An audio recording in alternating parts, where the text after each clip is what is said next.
Hi friends, ఈరోజు మన work ఏంటంటే మీరు ఇక్కడ మంచం చూస్తున్నారు కదా, ఈ మంచాన్ని రీమోడల్ చేస్తున్నాము.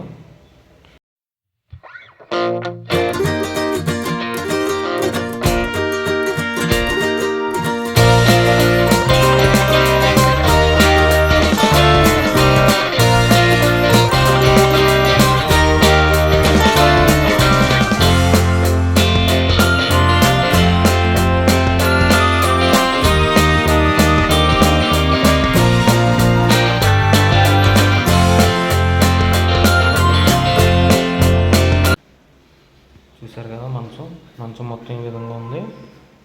ఈ మంచాన్ని మనం రీమోడల్ చేస్తున్నాం. అంటే రీమోడల్ అంటే ఏమీ లేదు, ఇప్పుడు ఈ రౌండ్లు ఉన్నాయి కదా, రౌండ్లు స్క్వేర్ చేసేస్తున్నాం. కార్నర్ కూడా స్క్వేర్ చేస్తాం. ఆల్రెడీ నేను ముక్క కట్టాను. అంటే ఇక్కడ మనకి బార్డర్ కింద పెట్టడం జరిగింది ఇంతకుముందు. చూసారు కదా, బార్డర్ కింద చూసారు కదా, ఈ విధంగా బార్డర్ కింద పెట్టారు అనమాట. కింద 5 అంగుళాలు బార్డర్ వేశారు. ఈ బార్డర్ ఏంటంటే మనం ఇంకా ఇప్పుడు మనం మళ్ళీ 12 mm ప్లైవుడ్ అని తీసుకున్నాం. ఈ ప్లైవుడ్ వేస్తాం. ఈ 12 mm ప్లైవుడ్ వేయగానే మళ్ళీ ఇది 18 mm కింద దళసరి కింద వచ్చేస్తుంది. వాడు పట్టి అంతా బలంగా ఉంటుంది. ఇప్పుడు మొత్తం ఇలా ఇక్కడ దాకా వచ్చేస్తుంది అనమాట. 14.5 మనం పట్టి కింద వస్తుంది. బాక్స్ టైప్ మంచం కింద వస్తుంది, స్క్వేర్ మంచం కింద. మొత్తం మీకు ప్లైవుడ్ కట్ చేసి వేసిన తర్వాత మొత్తం చూపిస్తాను ఫ్రెండ్స్. చూసారు కదా, మంచాన్ని మొత్తం మన చుట్టూ కింద బార్డర్ ఉంది కదా, దాన్ని ప్లైవుడ్ వేస్తాం. దాన్ని సమానంగా సైడ్ కూడా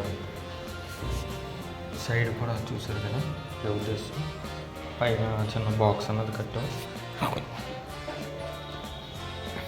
మీకు ఇంతకుముందు కార్నర్ రౌండ్ ఉండేది కదా, రౌండ్ కాకుండా ఈ విధంగా స్క్వేర్ చేస్తాం. ఇక్కడ మీకు ఈ విధంగా దళసరి ఉంది కదా, ఇక్కడ పేడ్ కట్టి దీన్ని దళసరిగా చేస్తాం అనమాట. మొత్తం స్క్వేర్ మోడల్ చేస్తాం.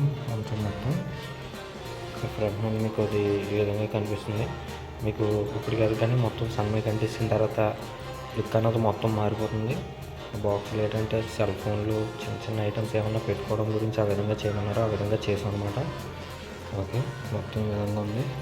ఈ మంచం మొత్తం తయారైపోయిన తర్వాత మళ్ళీ మీకు వీడియో తీస్తాను, అప్పుడు మీకు తెలుస్తుంది అనమాట.